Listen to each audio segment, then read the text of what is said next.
हरिद्वार सांसद त्रिवेंद्र सिंह रावत ने जिला समन्वय और साथ ही निगरानी समिति की मीटिंग ली है। हरिद्वार के CSR हॉल में सांसद ने इस महीने में दूसरी बार दिशा की बैठक ली है और इस दौरान केंद्र सरकार की तमाम योजनाओं की समीक्षा की गई। मीटिंग में हरिद्वार जिले के तमाम विधायक, क्षेत्रीय जनप्रतिनिधि, जिला प्रशासन और तमाम विभाग के अधिकारी मौके पर मौजूद रहे। सांसद ने अधिकारियों को केंद्र सरकार की योजनाओं का अधिक से अधिक लोगों को लाभ पहुंचाने के निर्देश दिए हैं। इसके साथ ही गर्मी के सीजन में लोगों को पेयजल की दिक्कत ना हो और इसको लेकर भी खास तौर पर निर्देश दिए।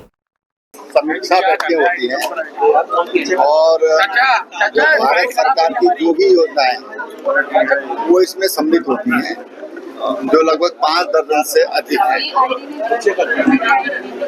उनकी प्रगति समीक्षा की गई और कुछ जनप्रतिनिधियों के सवाल होते हैं, कुछ जनता से जुड़ी हुई समस्याएं होती हैं, उनका क्रियान्वयन बेहतर तरीके से होना चाहिए, ये प्रयास रहता है। मैंगलोर नगर पालिका परिषद को मच्छरों से मुक्ति दिलाने के लिए अभियान में आखिरकार मैंगलोर अधिशासित अधिकारी नौशाद हसीन को कामयाबी मिल ही गई है, क्योंकि अब मैंगलोर पालिका क्षेत्र में जो मच्छरों की भरमार थी, इसके साथ ही उस पर जल्द ही काबू पा लिया गया है। वहीं बरसात से पहले नगर के सभी नाली और नालों को पूरी तरह से सफाई कर दी गई है। इसके साथ ही नौशाद हसीन का दावा है कि इस बार भले ही नगर के कुछ हिस्सों में जल भराव की समस्या से दो चार होना पड़े, अगले साल तक जल संस्था की मदद से इस व्यवस्था को ठीक कर लिया जाएगा। इसके साथ ही जल भराव की समस्याएं अब नहीं हो पाएगी। सभी व्यवस्था को लेकर काफी सुधार हुआ है और जो मच्छर लोगों को परेशान करते थे उनमें भी काफी खासी कमी आ गई है। क्या किस तरह के प्रयास आपके द्वारा किए गए? देखिए क्या है कि एक तो यहाँ पे नालों की जो नाले थे, छोटे बड़े नाले, उनकी हमने सबकी सफाई करा दी है। सुचारू रूप से उनमें पानी चल रहा है और दोबारा से उनका सफाई का काम हम दोबारा से शुरू कर रहे हैं। उसके अलावा हमने पूरे शहर में एक बार फॉगिंग करा दी थी, फिर दूसरी बार फॉगिंग कराई है। अब फॉगिंग तो फिलहाल हमने बंद कर दिया, तो कीटनाशक दवाई का छिड़काव हम करा रहे हैं, जिसका एक राउंड कंप्लीट हो चुका है और दूसरा राउंड उसका चल रहा है, जिससे यहाँ पे मच्छरों का प्रकोप काफी कम हुआ है। क्योंकि आगे हरिद्वार प्रेस क्लब में कांग्रेस नेताओं ने प्रेस कॉन्फ्रेंस कर प्रदेश की कानून व्यवस्था पर सवाल खड़े किए। कांग्रेस नेता वीरेंद्र रावत ने सीधे तौर पर बीजेपी सरकार को कटघरे में खड़ा कर दिया। वीरेंद्र रावत ने कहा कि उत्तराखंड में कानून व्यवस्था ठप हो चुकी है। बेटियों के शोषण से लेकर हत्या तक के मामलों में बीजेपी नेताओं के नाम सामने आ रहे हैं।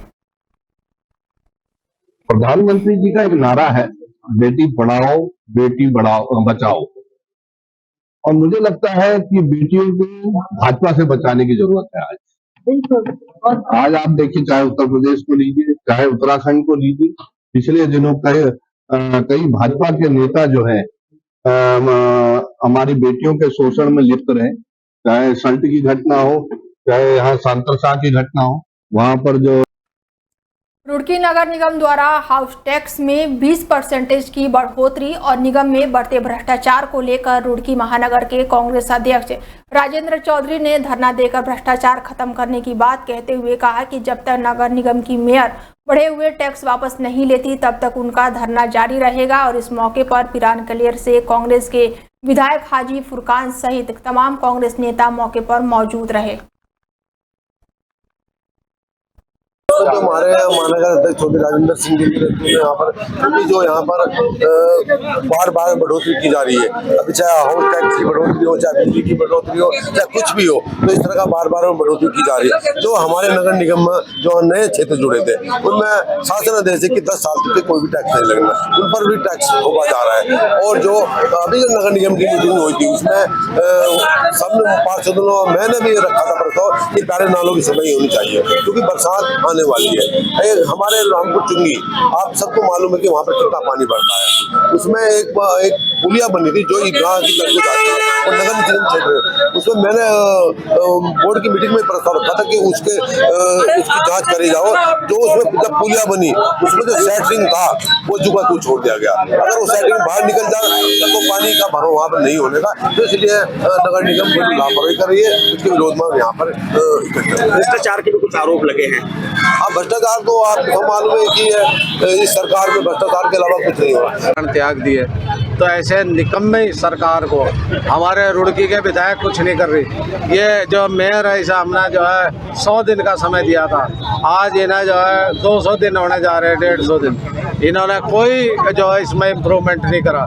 जो 150 रुपये की दवाई 160 रुपये की मच्छर मारने की उसे 2400 में खरीद रहे। जो 1500, 1600, 1400 रुपये की वो है क्या नाम लाइट उसे 3600-3700 में खरीद कर रहे। जो 12 लाख का आमदनी 50-40 हज़ार रुपये महीना है या कम है, हम उनकी लड़ाई लड़ रहे। जो करोड़ों के व्यापारी हैं।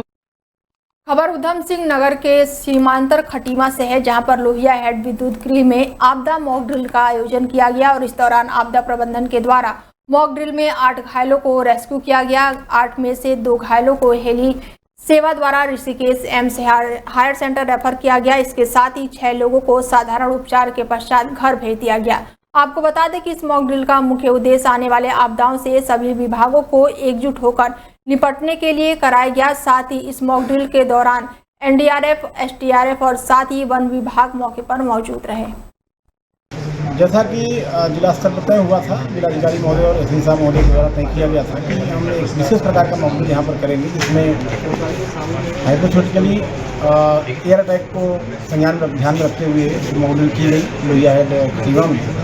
और इसमें ये नई सिचुएशन क्रिएट किया गया। इसमें जो हमारे विभागीय अधिकारी राजस्व विभाग, विभाग, आपदा प्रबंधन विभाग, वन विभाग, स्वास्थ्य विभाग, विद्युत विभाग, जल संस्थान, नगर पालिका, इन सभी विभागीय अधिकारियों का सहयोग लेते हुए जो इनकी आपदा प्रबंधन में जिम्मेदारियां हैं उसके अनुसार काम लेते हुए ये मॉक ड्रिल की गई है। सभी विभागीय अधिकारियों ने अपना। मैंगलोर कोतवाली के मोहल्ला पठानपुरा में 21 मई की रात को बरसात में 2 पक्षों में हुए विवाद के बाद से एक युवक की हत्या में शामिल 5 आरोपियों को मैंगलोर पुलिस ने फिलहाल गिरफ्तार कर लिया है। पूरे मामले का पुलिस कप्तान का खुलासा रुड़की गंगनहर कोतवाली में करते हुए कहा गया है कि 21 मई की रात को मैंगलोर में मुजफ्फरनगर से लौटते समय कुछ बारातियों में आपस में किसी बात को लेकर विवाद हो गया और इस घटना में एक युवक की चाकुओं से गोद कर हत्या कर दी गई और अन्य 3 गंभीर रूप से घायल हो गए, जिन्हें हायर सेंटर रेफर कर दिया गया। पूरी घटना में 6 लोगों के विरुद्ध मुकदमा दर्ज किया गया है। चाकू मार कर एक युवक की हत्या कर दी गई है, कुछ लोग उसमें घायल भी थे। क्या मामला, ये जानकारी पाया सर? 21 तारीख को मंगलौर में समर हत्याकांड के रूप में एक दर्दनाक हादसा हुआ था, जिसमें एक समर नामक एक व्यक्ति की चाकुओं से गोद के निर्मम तरीके से हत्या कर दी गई थी। इसमें 6 लोग लगातार अभी फरार चल रहे थे जो नामजद थे। तो पुलिस ने 5 लोगों को पकड़ने में सफलता प्राप्त हुई है। उनसे पूछताछ में ये बात क्लियर हुई, ये बात निकल के सामने आई कि मंगलौर पठानपुरा से एक 18 मई को रुड़की के रहने वाले एक रिक्शा चालक की लूट के बाद से हत्या करने के मामले में आज गंगनहर कोतवाली ने पुलिस कप्तान ने खुलासा करते हुए कहा कि इस मामले में एसपी देहात रुड़की सीओ संग गंगनहर पुलिस ने 500 से अधिक सीसीटीवी फुटेज खंगालने के बाद से मामले का खुलासा कर दिया है। पुलिस के मुताबिक आशीष और विक्रांत नाम के लुटेरों ने ई रिक्शा चालक मुन्ना की रिक्शा की 2 बैटरियां और कुछ नकदी लूट ली थी। जब रिक्शा चालक ने लूट का विरोध किया तो दोनों आरोपियों ने मुन्ना की गला घोंटकर हत्या कर दी और मौके से फरार हो गए।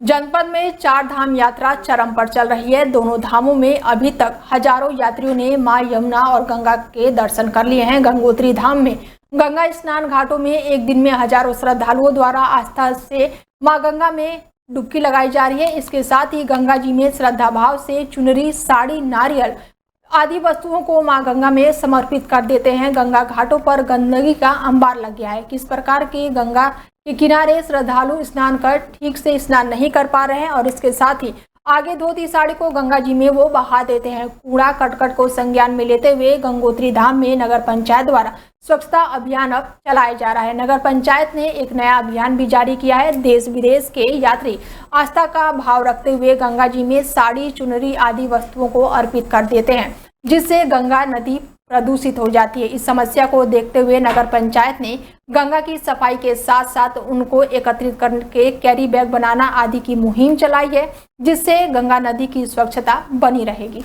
देखिए, जो गंगोत्री में सफाई अभियान चल रहा है वो नगर पंचायत की तरफ से भी चलता है, हमारी युवा समिति की तरफ से भी चलता है, गंगा पुरोहित सभा की तरफ से भी चलता है, मंदिर समिति की तरफ से चलता है। अपनी तरफ से अपनी संस्थाएं सभी जो है अपनी कोशिश करती है गंगोत्री को स्वच्छ एवं साफ बनाए रखने के लिए। साथ ही मैं देशवासियों से भी निवेदन करूंगा, जो भी श्रद्धालु गंगोत्री में आते हैं वे भी गंगोत्री में स्वच्छता को ध्यान में रखते हुए अनावश्यक कूड़ा करकट गंगा जी में न फेंके या दाएं बाएं न फेंके, कूड़ादान का ही प्रयोग करें। सर, जब से मोदी सरकार आई है तब से जितनी स्वच्छता यहाँ हमको दिख रही है, अभी तक मैं 2 धाम कर चुका हूँ, एक यमुनोत्री, दूसरा गंगोत्री। कल मेरा केदारनाथ का ट्रिप है और परसों मेरा बद्रीनाथ का ट्रिप है। और इतनी स्वच्छता हमने नहीं देखी आज तक, और हम पहली बार आए हैं। और सब देशवासियों कहेंगे कि यहाँ पे आते रहें, और यहाँ पे जितनी अपनी हिंदू का महत्व बढ़ेगा उतनी संस्था बढ़ेगी, उतनी आस्था बढ़ेगी हम लोग हिंदू